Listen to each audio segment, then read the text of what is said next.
ধান পাট কলা আর পান ঝিনাইদহের প্রাণ।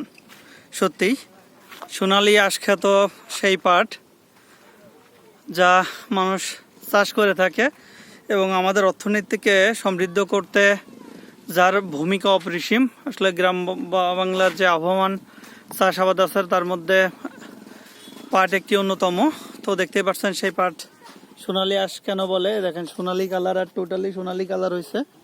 আপনাদেরকে একটু দেখায়, একদম টোটালি সোনালী কালার।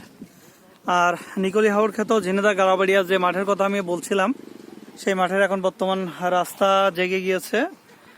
পর্যাপ্ত পরিমাণ মানুষ এখানে মাছ ধরতে আসছে, ছিপ দিয়ে ক্যাবলা জাল ফেলে। শুধু ঝিনেদা থেকেও লোকজন আসছে। তো পাটকাঠি এটা দেখতে অসাধারণ লাগে। সত্যি সুন্দর পরিবেশ। আপনাদেরকে একটু শেয়ার করার জন্য আর কি দেখালাম। অনেকে গ্রামে থাকে না, গ্রামের এই জিনিসগুলো বোঝেও না আর কি। তো দেখেন আমার কাছে সত্যিই ভালো লাগছে, যেহেতু এরকম একটি সুন্দর মুহূর্ত একদম পড়ন্ত বিকেলে যেখানে পর্যাপ্ত পরিমাণ মানুষ আছে। আমারও ভালো লাগলো যে একটু দেখে যাই। সূর্য ডুবে ডুবে একদম আকাশে হালকা লালচে বর্ণ ধারণ করে আছে। তো আমাদের পাট নিয়ে খুবই আশাবাদী, এবার পাটের দামও মোটামুটি ভালো আছে। তো সবাই ভালো থাকবেন, ধন্যবাদ।